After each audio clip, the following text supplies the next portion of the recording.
Sweep కు పక్కా వ్యూహం రచిస్తోన్న కూటమి. ఎన్నికల నోటిఫికేషన్ వచ్చాక పైరవీలు చేసే వారికి కాకుండా కష్టపడే వారికే టికెట్లు. లోకల్ పోల్స్ లో విజయం సాధించడం నాన్ నెగోషియబుల్ అని వార్నింగ్ ఇచ్చిన బాబు.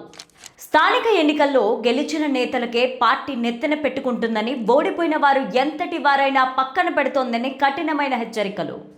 నియోజకవర్గాల్లో పార్టీ ఇన్ఛార్జీల నియామకం, గ్రౌండ్ ఫీడ్బ్యాక్ ఆధారంగానే సీట్ల కేటాయింపు ఉంటుందని లోకేష్ బాబు స్పష్టం.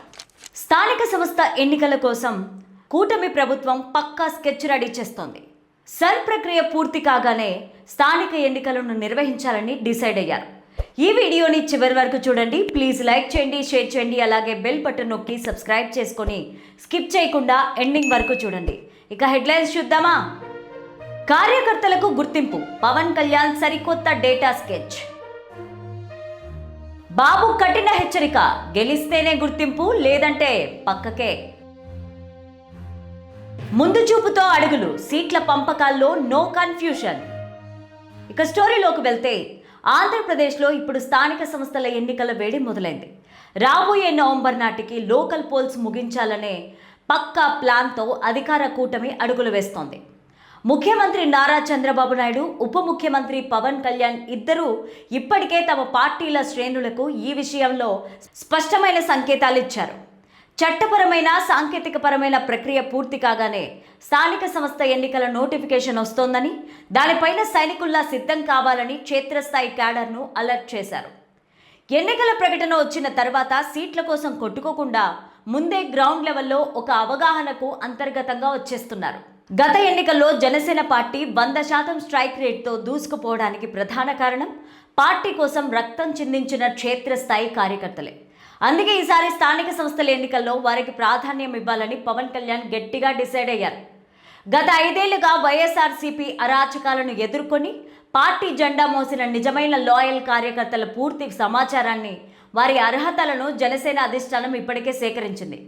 ఎన్నికల నోటిఫికేషన్ వచ్చాక పైరవీలు చేసేవారికి కాకుండా కష్టపడే వారికి టిక్కెట్లు దక్కుతాయి అనే నమ్మకాన్ని పవన్ కింది స్థాయి క్యాడర్లో నింపారు.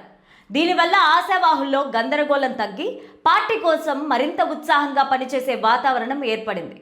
మరోవైపు టీడీపీ అధినేత చంద్రబాబు నాయుడు స్థానిక సంస్థ ఎన్నికలకు అత్యంత ప్రెస్టీజియస్గా తీసుకున్నారు. ఇటీవలే కుప్పం, కర్నూలు తదితర ప్రాంతాల సమీక్షా సమావేశాల్లో ఆయన మాట్లాడుతూ లోకల్ పోల్స్లో విజయం సాధించడం నాన్ నెగోషియబుల్ అని తేల్చి చెప్పారు.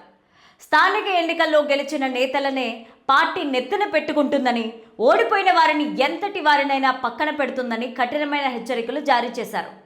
ముఖ్యంగా తంబళ్లపల్లె వంటి నియోజకవర్గాల్లో పార్టీ ఇన్ఛార్జీల నియామకం, గ్రౌండ్ ఫీడ్బ్యాక్ ఆధారంగానే సీట్ల కేటాయింపు ఉంటుందని లోకేష్ బాబు స్పష్టం చేయడంతో తమ్ముళ్లలో మునుపెన్నడూ లేని సీరియస్నెస్ కనిపిస్తోంది. సాధారణంగా స్థానిక ఎన్నికలు అనగానే అధికార పార్టీల్లో టిక్కెట్ల కోసం అంతర్గత కుమ్ములాటలు, తిరుగుబాట్లు కామన్. పైగా ఇక్కడ టీడీపీ, జనసేన, బీజేపీ కలిసి కూటమిగా పోటీ చేస్తున్నాయి. ఒకే స్థానానికి 3 అభ్యర్థులు పోటీ పడితే ఓట్లు చీలిపోయే ప్రమాదం ఉంది. ఈ ముప్పును ముందే పసిగట్టిన బాబు, పవన్ ద్వయం క్షేత్రస్థాయిలో ఎలాంటి గందరగోళానికి తావు లేకుండా సీట్ల సర్దుబాటు ఫార్ములాను ముందే సిద్ధం చేస్తున్నారు. ఏ గ్రామ పంచాయతీలు, జెడ్పీటీసీ, ఎంపీటీసీ స్థానాల్లో ఏ పార్టీ బలంగా ఉందో ఆ పార్టీకే ఆ సీటు కేటాయించేలాగా జిల్లా స్థాయి మంత్రులు, ఇన్ఛార్జీల పర్యవేక్షణలో ముందస్తు స్క్రీనింగ్ కమిటీలు వేస్తున్నారు. సార్వత్రిక ఎన్నికల తరహాలోనే స్థానిక ఎన్నికల్లోనూ 2024 నాటి కూటమి పొత్తు సెంటిమెంట్ను అలాగే కొనసాగించాలని అధినాయకత్వం భావిస్తోంది. పై స్థాయిలో నేతలు కలిసి ఉన్నా కింది స్థాయిలో గ్రామాల్లో టీడీపీ, జనసేన క్యాడర్ కలవడం చాలా ముఖ్యం.